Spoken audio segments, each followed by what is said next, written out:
Hey guys, Ramen King here. Have you been looking for a cafe management game with little critters by your side to help you run your cafe? If so, Critter Cafe from developer Sumo Digital might just be for you. First off, a big thank you to Secret Mode for providing me a review key to show this game off to you guys. Let's get started. Critter Cafe starts off with a storybook tale from your character's childhood. The story is about a witch that brews potions to open new worlds to rescue lost critters. We then find out that our character feels lost and without purpose in life. That hits a little close to home. But luckily for us, our friend Jessica offers us an opportunity to move to a place called Gold Leaf Isle to create a new life for ourselves at a local cozy cafe. Not long after moving in, we get an anonymous letter along with a bottle of strange pink liquid.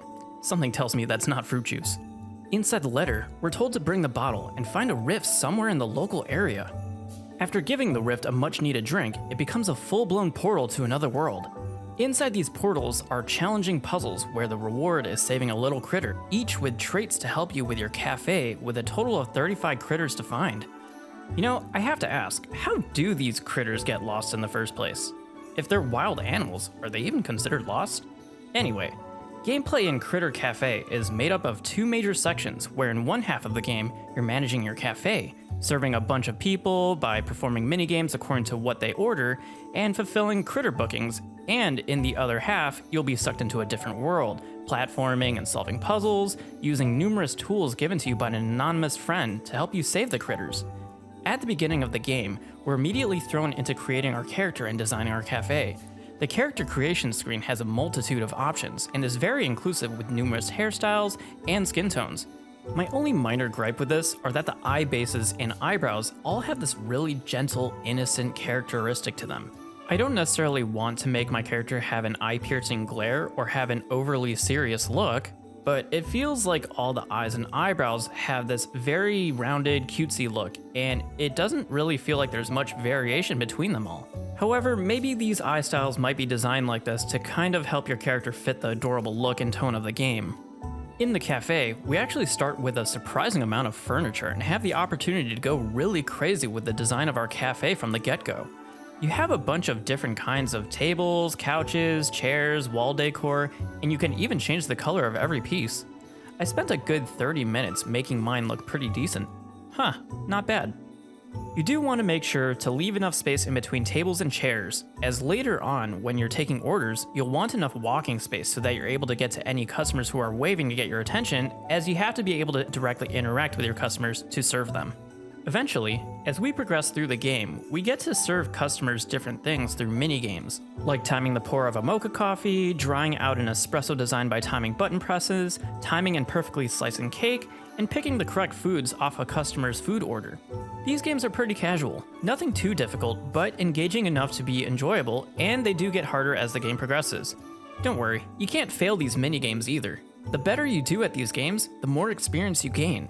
You can royally mess up, cut up somebody's cake like a maniac, and still get experience. Experience levels up the cafe as well as critter bond level. As you increase your cafe's reputation level, you'll unlock different rewards like furniture and wallpaper, whereas leveling up your critter bond level will unlock new missions for you to find new critters. I really enjoy the minigames, and I like that the game eases you into harder and harder difficulties, so it's casual but still challenges you as time goes on. Critter missions are always started with you obtaining an anonymous letter with a pink potion. As much as I want to drink it, we're forced to bring this potion to the area on your map indicated in the mission description. Once we enter the portal, we're tasked with different puzzles to solve in order to help rescue the lost critter. These different areas are also worth exploring on your own time, as they also have blueprints for you to collect and find to make new furniture.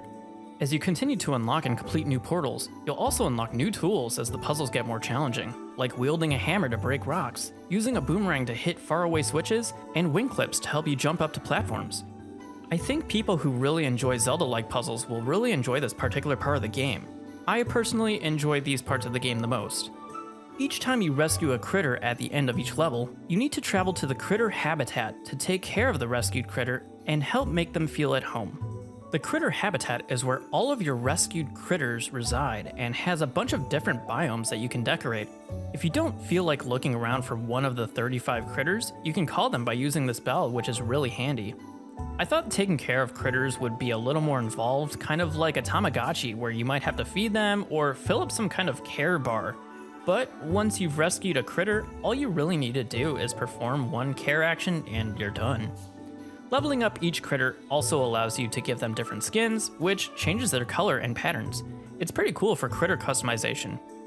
As you gather up more critters, you'll be able to bring them to your cafe. They don't help you directly, but when leveled up, we'll each have a trait, like increasing different kinds of experience you gain.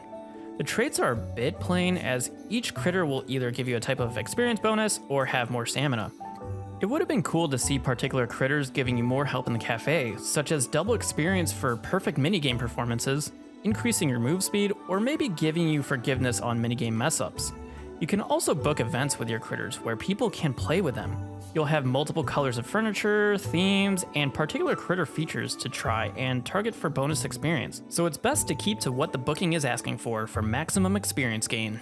This is a really good way of earning quick experience in a more passive fashion. The booking cutscenes show people having fun with the critters. I was hoping to see different interactions depending on booking themes like playing video games, having tea together, but it's just the people watching the critters dance. It would have also been nice to have some kind of sorting function, so you can sort by lowest to highest experience critters, so you're not forced to open up the status menu and have to scroll through and find unleveled critters. Once a critter is leveled up to max, you're able to play a cool little cinematic to signify that you're best friends. Critter Café has a really cutesy chibi anime art style, and has very pretty cinematic cutscenes, which really reminds me of the cutscenes found in Silent Hope from Marvelous. All the critters are pretty unique, with my favorite being this mushroom critter. Wait, he kind of reminds me of a certain Nintendo plumber. Overall, Critter Café is a decent casual game with cuteness overload.